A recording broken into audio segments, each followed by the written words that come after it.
As for our conversation, I would love to introduce myself to you all. My name is Jessica Canty. I am your life and career strategist. What does that mean? That means that I have a passion for helping people move from unfulfilled jobs into their dream career. I really want to help people get out of the mundane frustrations of Monday morning and walk into their office with a passion for the work that they do. When they check their bank account, I wanted to show that they're earning the salary that they desire and that they deserve. So I am also one of the Swagger magazine's media personalities, and I'm excited about meeting each and every one of you all. This week, we're doing a series of career convos. So if you're just joining us, this is day 2 of the Career Convos conversation. Last night, we had a conversation about resumes. We talked about the 3 T's of resumes. What are those 3 T's? Making sure you have the right tool, making sure you use transformational language, not task language. And you always want to make sure you're using those transferable skills. So once you picked out the right tool, make sure you've got those transferable skills clearly explained in transformational language. So if you're just joining us for day 2, you're caught up. If you want to know about all the juicy details and great information that we shared yesterday, great. Check out Swagger Magazine's page, and you can also direct message me at Jessica Canty. We are, last night's conversation led us to talk about how we're going to have additional workshops. So I sure am excited about the opportunity to work with you and to make sure that when 2020 comes, you are firmly grounded in that dream career. Okay. So today's conversation is how to slay your interview. So the ideal situation is that you chose the right resume and now you are being called in for an interview. So you don't want to just show up for the interview. You want to slay that interview. So if you haven't already, let's get comfortable. Make sure you've got your lunch in front of you, but you've got a way to write down and jot down some notes because this is our lunchtime lingo for today. I want to make sure that you get some tasty morsels that are not just on your lunch plate, but also for your ears to prepare you for your career. Okay? So yesterday I broke down the different types of resumes. Hello, welcome. I'm so happy to see that you all are here. We are now going to get into our lesson for today about interviews. And much like our conversation yesterday, I told you all there's different types of resumes, but there's different types of interviews. And I want to tell you a little bit about those interviews and how to handle challenging questions while on the interview. But first, I want to share something with you all. I know that this is a judgment-free zone, okay? And I want to share with you all about an embarrassing moment and a missed opportunity. I feel like I've noticed that what's common in the human experience is that everybody has had an embarrassing moment. Everybody has had a missed opportunity. And I want to make sure that you reduce the likelihood of having a missed opportunity because I had one. I totally bombed on an interview.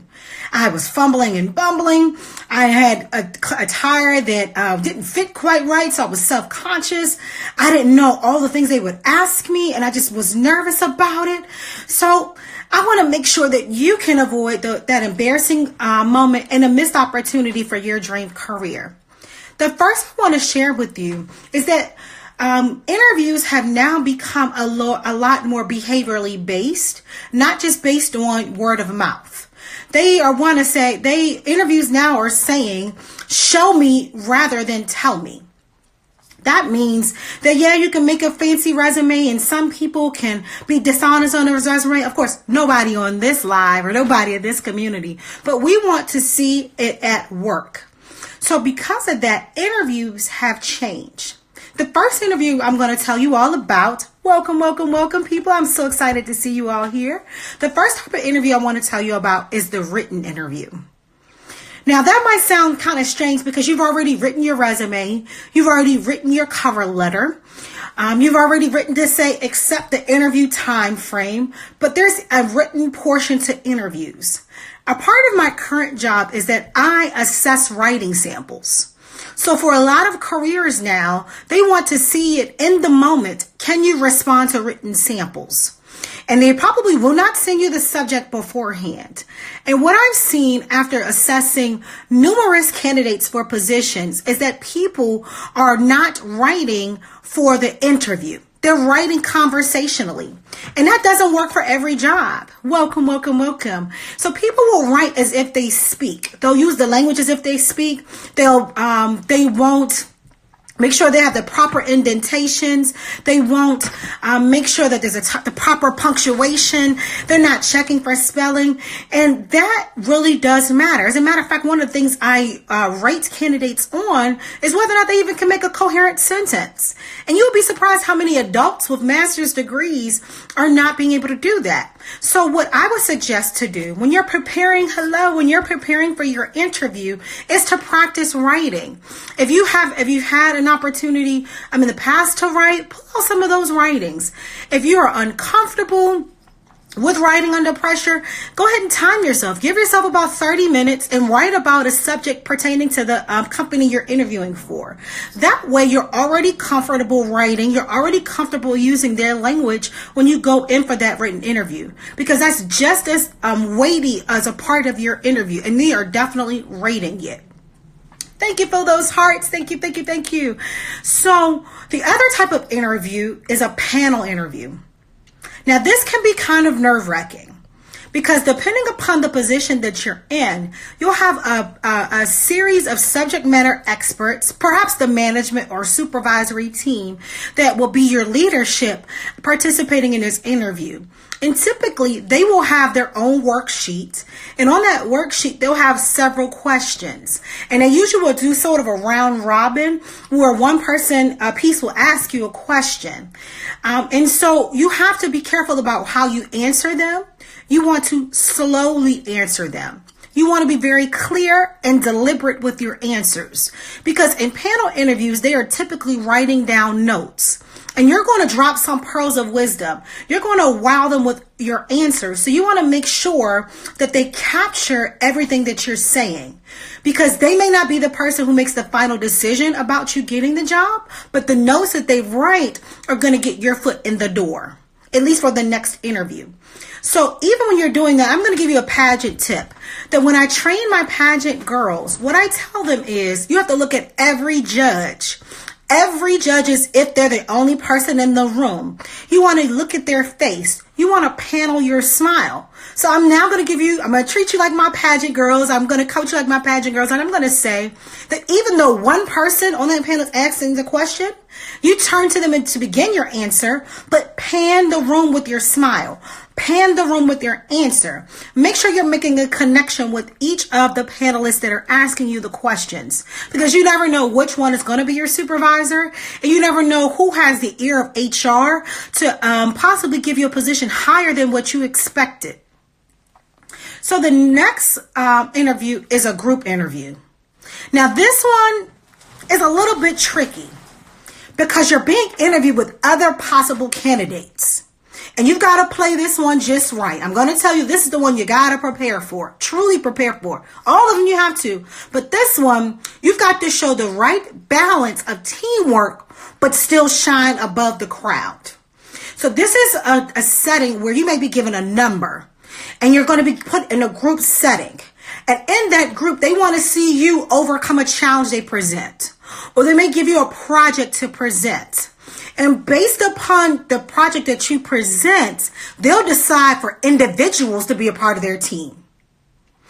So it's a competition, even though you're working within that team. They want to see, because anybody can put team player on their resume. But they want to see, how are you handling different personalities? How are you handling time constraints? Are you adhering to the rules and regulations of the project requirements? So that group interview, even though you're amongst the crowd, you want to make sure that you're rising to the top. So if there's a speaking portion, make sure that you have ample time to speak. Make sure that you have ample time for the panelists to see your talents, gifts, and abilities. This is not the time to shy and to cower. This is the time to step up and make sure that your voice is heard. And even in the group, you want to make sure your voice is heard. But be very careful, because people who have similar leadership skills may make the group suffer because they're too busy competing within the group. The competition happens when you get before the panelists. Show them that you're able to work within the group and then shine in front of the panelists.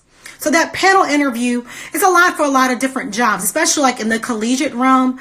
A lot of people want to see, can you work with a team? Okay, so we talked about the written interview.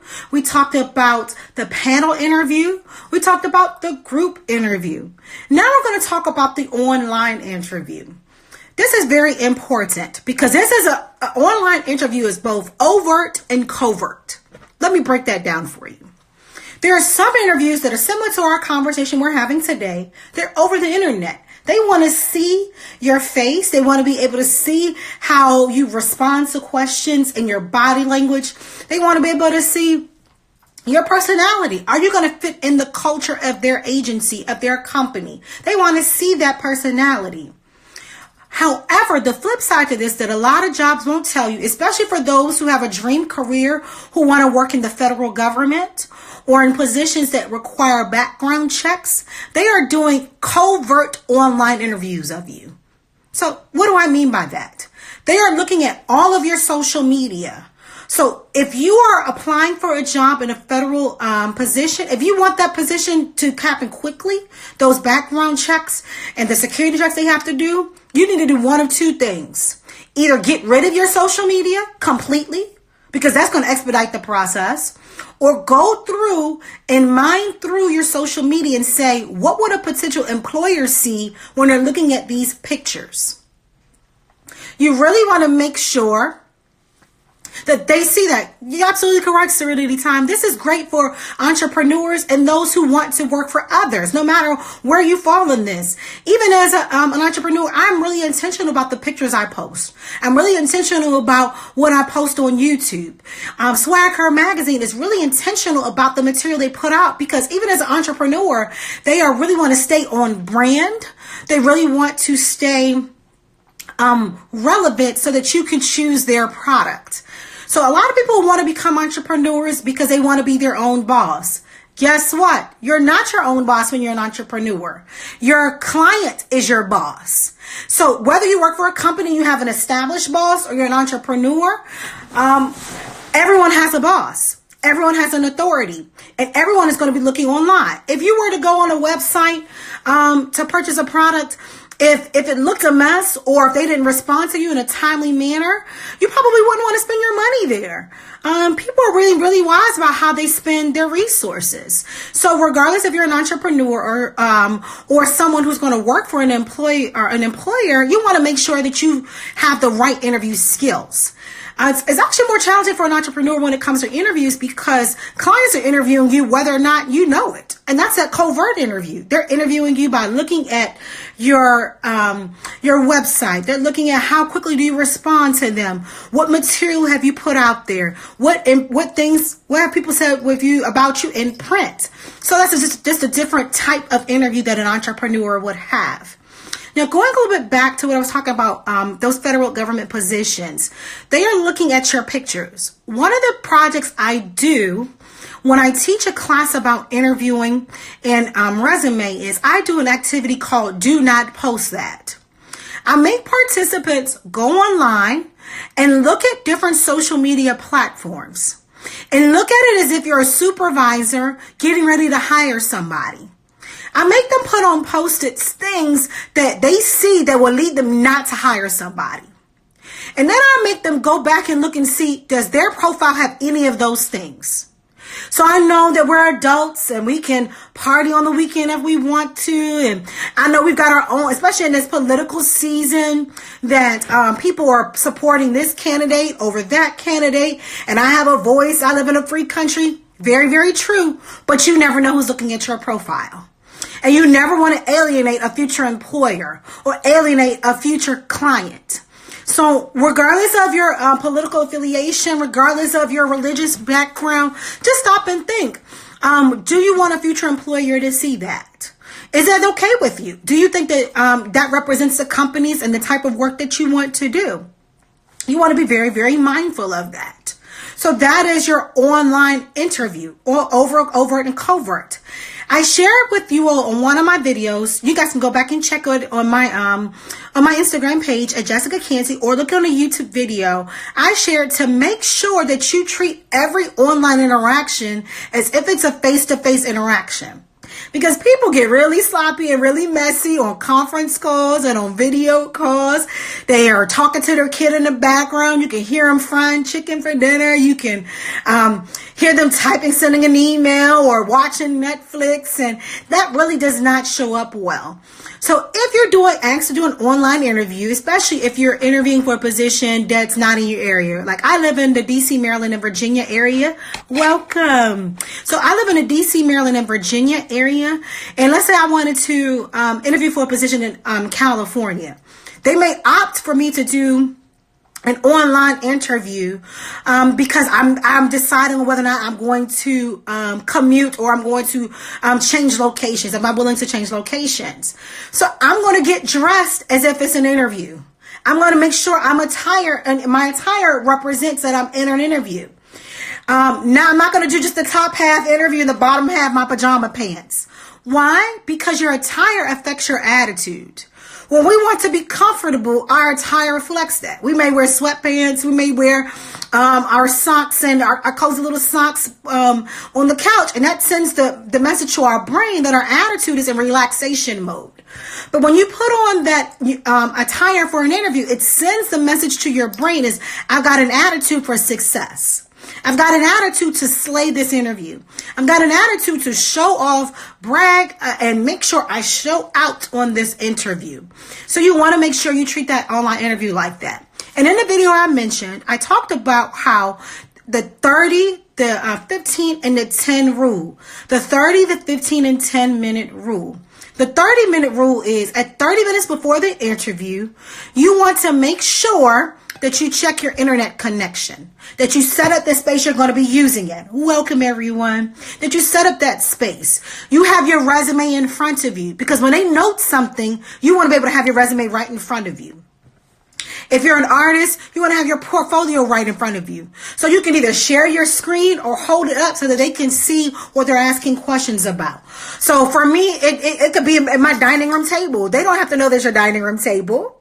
It can be on your kitchen table. I highly suggest you not do it on your couch or in your bedroom, because that sends a message to your brain to be a little bit too relaxed. It's a different type of relaxed. So that online interview at 30 minutes before it, make sure your internet connection is working.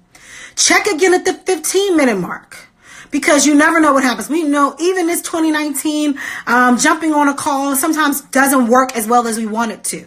And at the 10-minute mark, the interview has started for you. That means no distractions. That means you got your bottle of water next to you. You've already adjusted your clothing. You've gone to the restroom to make sure that you're completely focused and you're not distracted. Nothing else is important at that 10-minute mark other than the interview. You should already be dialed into that connection. Like if it's Zoom or if it's any other provider that they use, you want to be already dialed into that connection at the 10-minute mark. Now, there's some social websites that won't let you do it without being completely live at that 10-minute mark, but you should be already plugged in and wired. Because if you were in the office, you would already be in the vestibule or the lobby prepared for that interview. The last interview I want to tell you all, actually 2 more interviews. The other interview I want to tell you all about is the over-the-phone interview. Now, this is important. In my experience in HR, I had the responsibility of doing over-the-phone interviews. Now, a lot of people downplay them and call them pre-screenings. But what you don't know is that the person who's doing the pre-screening can stop you from getting a full in-face interview, because I was that person. So I would do the pre-screening interview over the phone. And based on what you said to me, I would tell my team whether or not they should even schedule an interview with you. Based on how you responded to my questions, based on whether or not you were respectful with me over the phone, based on whether or not you had a good phone connection. Most pre-screening interviews, they're going to ask you ahead of time, is this a good time for you? If it's not a good time for you, say so. Do not do the interview while you're driving. Do not do the interview while you're having a conversation, or you can possibly have somebody to walk in on you. Like maybe if you're at your current desk, don't do that interview there. You don't want anybody to disturb you, because that really played a role in whether or not I pushed your resume to go to the next step. So you want to treat that over the phone interview very similar to that of the face-to-face interview and online interview. Give it your full attention. And what I also want to mention about that is smile.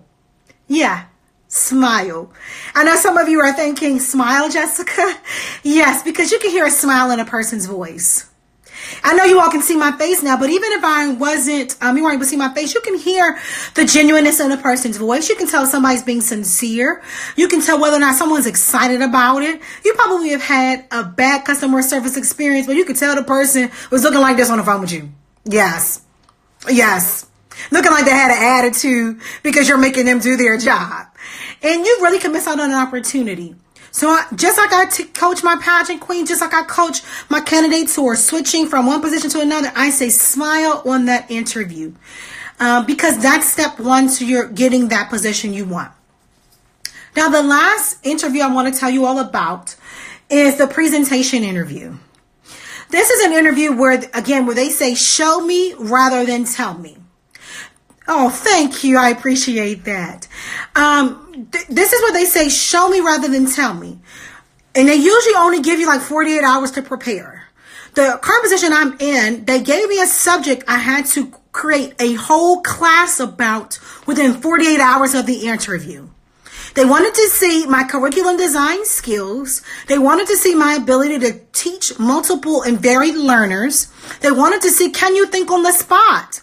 And this may be the case for you all. So you want to be prepared.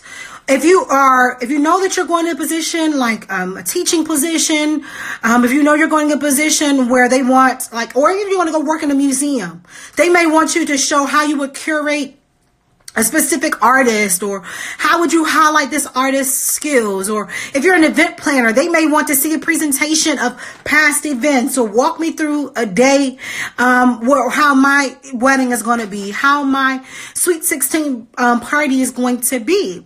And so you want to be prepared. So you want to combine what we talked about last night, have your portfolio ready, create the presentation, have an agenda. You don't want to bounce all around.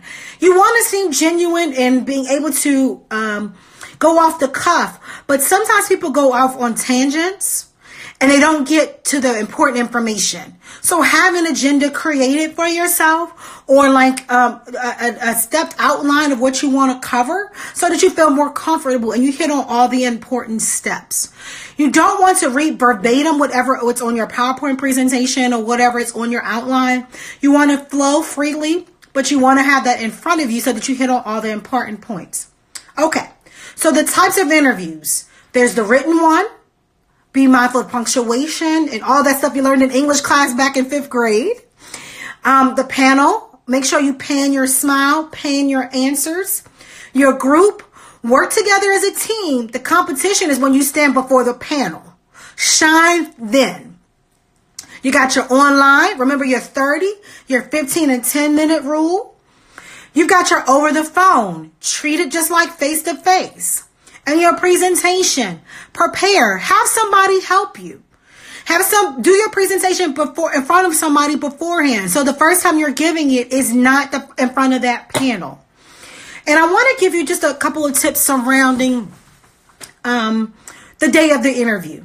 Treat everybody from the moment you get in your vehicle or on public transportation, however, or ride share. Treat everybody as if they're a part of the interview team. You just never know. I went for a position and I literally was driving behind the person who was going to interview me. I had no clue.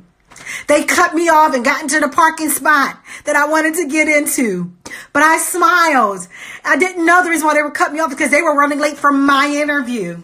So I could have missed out on an opportunity. It could have been an embarrassing moment to go into that interview room and to find out that I was, mad and fussing and using grown-up language to somebody that held my dream jobs in their hand.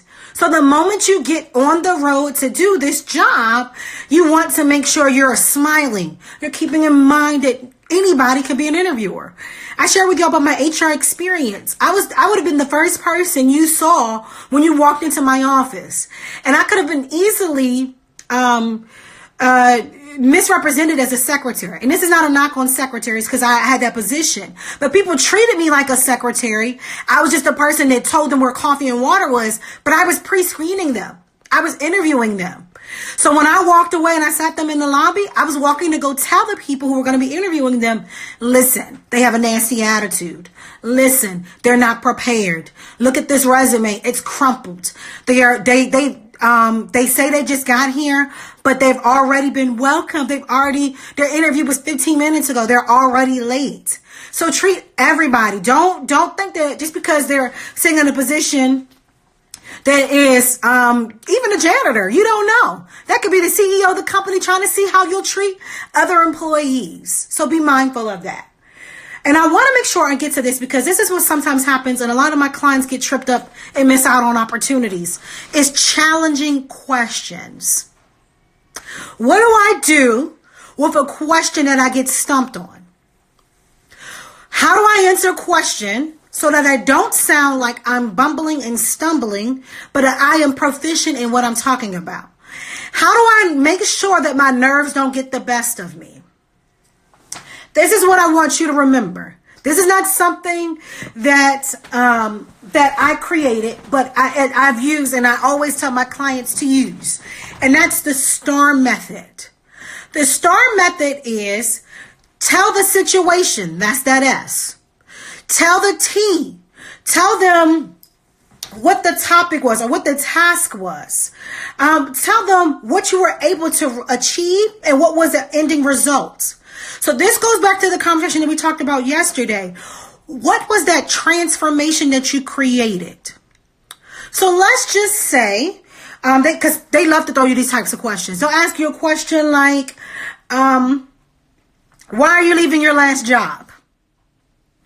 Tell me about a time your supervisor told you to do something and you disagreed with it. This is an opportunity for you to miss out.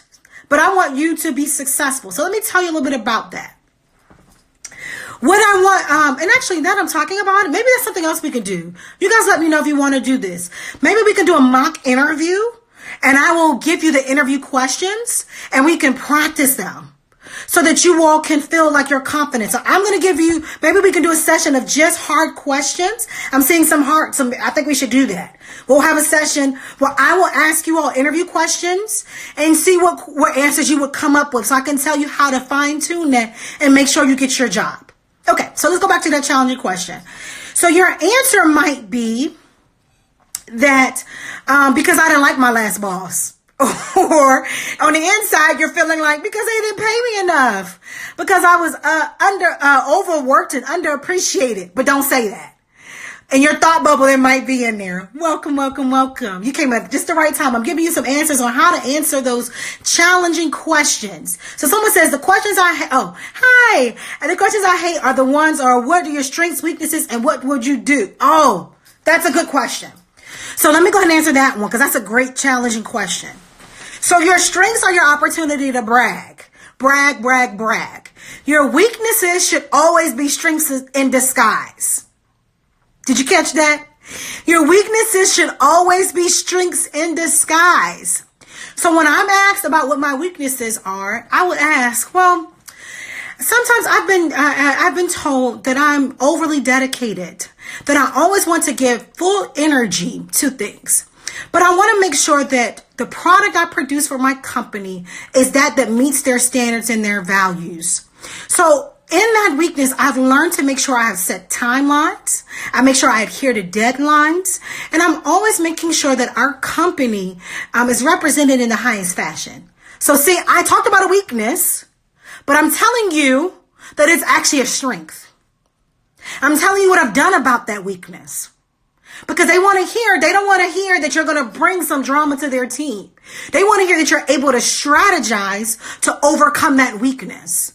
So maybe when we do that interview session, when we do that workshop, we'll talk about what you guys' actual weaknesses are. Welcome, welcome. And I will tell you about how to strengthen that weakness so that you're honest when you answer that question. So when I talk a little bit about why did I leave my last job, I would even say at this point, I've been researching your company and I see the mission and values of what you all are doing. And I said to myself, I had to be a part of that mission and values. Even though I loved my previous position, I see that you all are doing something that my talents and gifts can further. Your mission and values need my skills. And I wouldn't want to deprive your clients of them. So I had to leave that last position to be able to come to you. But fear not, loyalty is important to me. Fear not, being committed to the team is highly important to me. And I'm highly committed to your mission and values. Now I'm saying mission and values over and over again, but I want you to fill in the blank. What are those mission and values that they have? So before your interview, you're researching your company. And even as entrepreneurs, before you are talking to a client, you're researching their pain points. You're researching what do they put out there that they need. So that's what you want to do. Welcome, welcome, welcome. So happy to see you here. So you're researching that. So I would fill in, like the company I work for now, the mission and values to care for children. And I know that when I was working in the Office of Public Defender, I couldn't care for them in the same way that you all are doing. I can get face to face with that client. I can make sure that I'm able to use the resources that you all give me to further that child, to make sure that they have everything they need for their well-being. So see, that's how you work that weakness, strong question, or why you left your last job. And if they ask you tell me about a time you disagree with the supervisor, do not pick the most challenging thing that's ever happened. Because you might have had a supervisor that was a micromanager, that didn't allow your light to shine, that was just horrible to you, or there might have been some ageism, sexism, racism going on. That's not the opportunity to share that. That's not what they're really asking for. They're asking for the STAR method. Give them the situation. Give them the task. Tell them what you had to achieve and what was the end result. So I'll give you all an example of that. I shared last night that my master's degree is in social work. And I had a supervisor share with me. I had a client that passed away. And I wanted to plan the homegoing services. I wanted to plan everything from the repast to how reach out to the funeral home and all that. And my supervisor told me no. And did that thing have me hot? What do you mean no? I know what I'm doing. I know this client better than you. I felt that on the inside. I would never share that with the interview team. What I would share with them is that situation. My supervisor gave me the task of helping in a different capacity with my clients. It challenged me because I always want to get heavily involved in what they're doing. I have a heart for their success. So I adhered to what my supervisor said, and the end result was that I learned. I learned what they meant. And being honest with you all, I did. I went to the funeral of my client and I boo-hoo cried. I got at that moment why she didn't want me to plan everything. She wanted me to grieve in that moment. And it was important. So what they really want to hear is, can you follow instructions? Even when they're not the ones that you like. Welcome. Can you follow instructions? Even though you feel like the person is insulting your intelligence.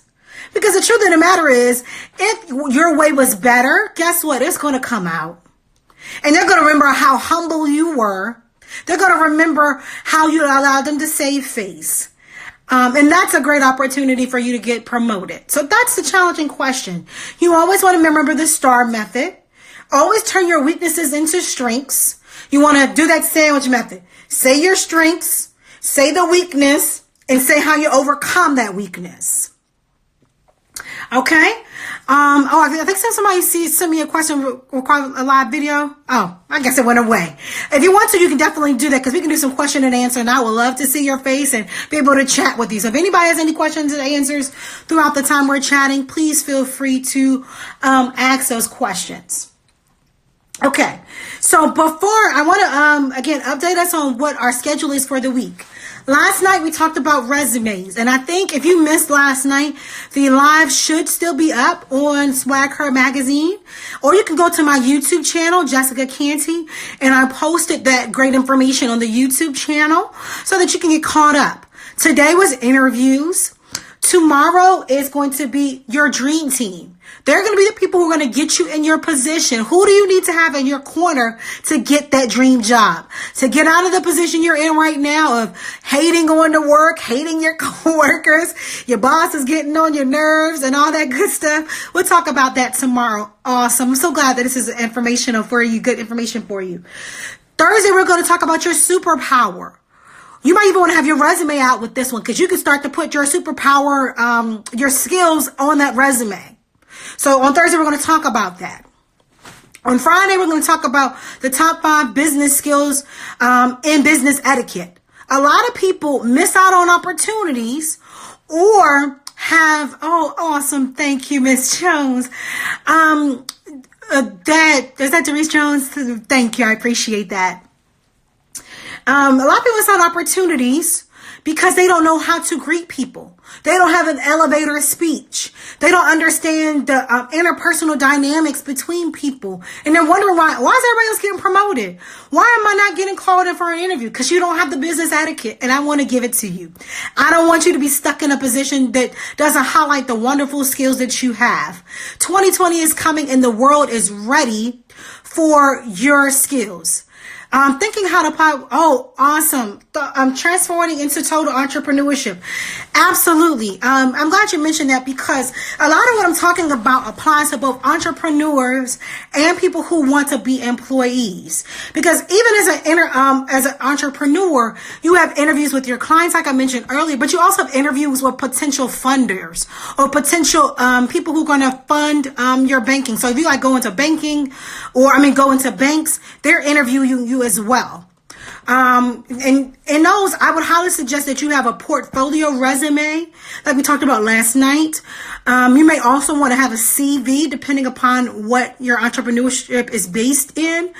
And I would also suggest that you have your online. I definitely will. Fancy Swag Her.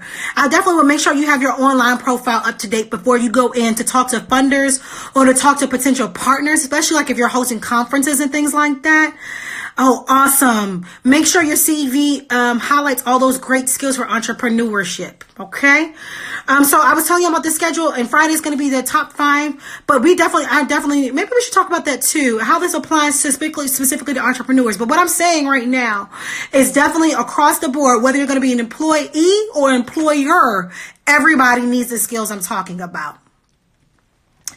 She's talking about how to transfer from freelance writing to hosting oh, awesome.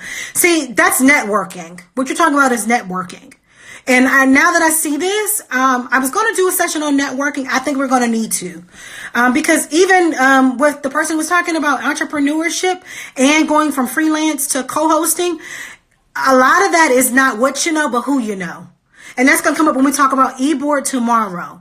So I'm writing a note to myself to talk about networking tomorrow too. So make sure your face is in the place tomorrow because I'm going to talk about networking. And entrepreneurs, freelancers, and hosting and co-hosting, you have got to know people and make connections. That's why I'm even here with Swag Her Magazine. It was through networking. It was connections. I didn't meet anybody face to face. It was networking and net connecting.